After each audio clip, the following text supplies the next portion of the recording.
अलग नहीं होती है, एक ही होती है। ज्योग्राफी में भी आपको कुछ और पढ़ने की जरूरत नहीं है ये पढ़ने के बाद, ठीक है। इतना आप कर लीजिए। तो आपको मेजरली इन 3 एनसीईआरटी पे ही फोकस करना है। 11th से 6 टू 12th की एनसीईआरटी आपको कहानी की तरह और कहानी की तरह देखनी है, उन पर ज़्यादा याद करना या उनको बार बार बहुत ज़्यादा उस पर वो नहीं देना, ध्यान नहीं देना, एक कहानी की तरह ही देखना है। अब आ जाते हैं पॉलिटी के एनसीईआरटी पे। पॉलिटी में भी वही काम है सेम। 6 टू 10th की जो एनसीईआरटी है उनको आपको अगेन कहानी की तरह देखना है, चीज़ों को समझना है, ठीक है। कुछ चीज़ें इसमें समझ नहीं आ रही तो उसको मार्क कर लो, कोई दिक्कत नहीं है। हालांकि 11th-12th की जब चीज़ आप पढ़ लोगे एनसीईआरटी, क्वेश्चन भी उनसे बढ़ना है। 11th-12th की 4 एनसीईआरटी है, 2 11th में 2 12th में, क्वेश्चन इन्हीं से ज़्यादा बनते हैं, ठीक है।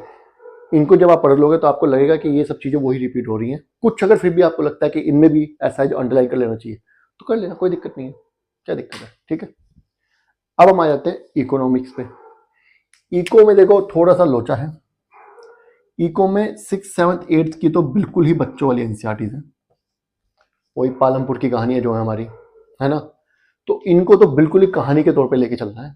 उसमें एक छोटी सी टर्म को समझाने के लिए बहुत पूरा का पूरा चैप्टर ही लिखा हुआ है एक तरीके से देखा जाए तो, ठीक है। तो वो एंड में आपको निष्कर्ष निकालना है, उस टर्म का मीनिंग निकालना है और उसको एक पेज में कहीं लिख लेना है। उस पूरा चैप्टर के अंदर एक टर्म या 2 टर्म ही डिफाइन की गई है, उनको एक जगह कहीं लिख लेना है।